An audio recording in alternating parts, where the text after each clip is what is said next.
friends, வணக்கம். Welcome to Swathi Tamil channel. இன்னைக்கு நம்ம சேனல்ல சப்பாத்தி ஒரு டிஃபரெண்டான உளுந்து குருமா எப்படி செய்யறதுன்னு பாப்போம். வீடியோக்குள்ள போறதுக்கு முன்னாடி நம்ம சேனலை மறக்காம சப்ஸ்கிரைப் பண்ணுங்க, உங்க ஃப்ரெண்ட்ஸுக்கும் ஷேர் பண்ணுங்க. நார்மலா சப்பாத்தி எல்லாருக்குமே செய்ய தெரியும். நான் சப்பாத்தி செய்யும் போது சப்பாத்தி இன்னமும் நல்லா சாஃப்டா வரணும்னு சில பொருட்கள்லாம் சேர்ப்பேன். வாங்க என்னன்னு பாத்திரலாம். சோ இப்ப மாவு ரெடி பண்ணிக்கலாம். நெய் 1 ஸ்பூன் சேர்க்கிறேன். Butter 1 spoon.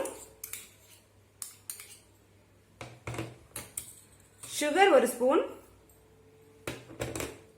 கொஞ்சம் பால் எடுத்திருக்கேன். உப்பு சேர்த்துக்கலாம்.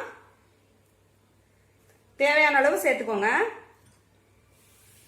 இதெல்லாம் சேர்த்துட்டு கொஞ்சம் சுடுதண்ணி போட்டு நான் பிசைய போறேன். சுடுதண்ணி சேர்த்தீங்கன்னா இன்னமும் நல்லா சாஃப்டா இருக்கும் சப்பாத்தி. இப்ப பிசைஞ்சு எடுத்துக்கிடுவோம்.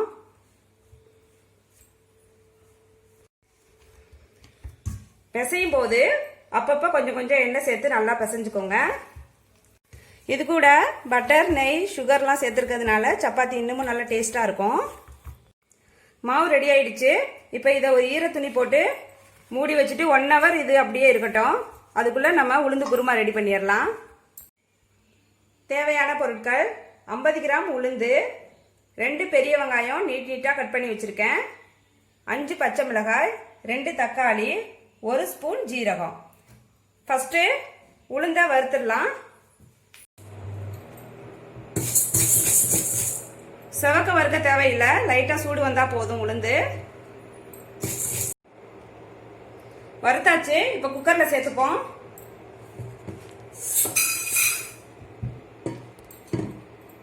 இது கூட வெங்காயம் சேர்த்துக்கிறேன், தக்காளி, ஜீரகம், மிளகாய், 1/4 ஸ்பூன் மஞ்சத்தூள், கொஞ்சம் உப்பு சேர்த்துக்கலாம். இப்ப தண்ணி ஊத்திட்டு 2 விசில் விட்டு வேக வச்சு எடுத்துப்போம். உளுந்து நல்லா வெந்துருச்சு. இந்த மாதிரி மத்து வச்சு லைட்டா கடைஞ்சிக்கிடுவோம். இப்ப இதை தாளிச்சுக்கலாம். ஆயில் சூடானதும் கடுகு சேர்த்துக்கலாம்.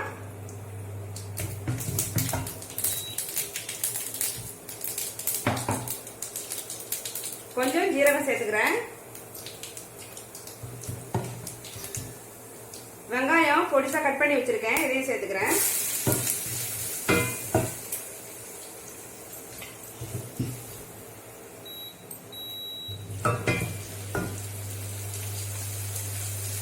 வெங்காயம் நல்லா பொன்னிறமா ஆகட்டும். கருவேப்பிலை சேர்த்துக்கிறேன்.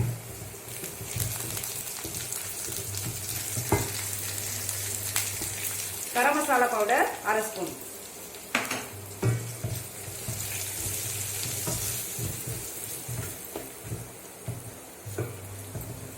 இப்போ வேக வச்ச உளுந்து சேர்த்துக்கலாம்.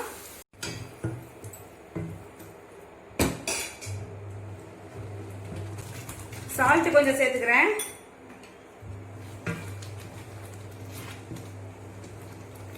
டேஸ்ட் பார்த்துட்டு சேர்த்துக்கோங்க, ஏன்னா ஏற்கனவே நம்ம சேர்த்துருக்கோம்.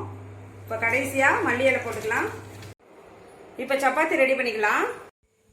சுவையான சப்பாத்தி வித் உளுந்து குருமா ரெடி ஆயிடுச்சு. சப்பாத்தி பாருங்க எவ்வளவு சாஃப்டா இருக்குன்னு.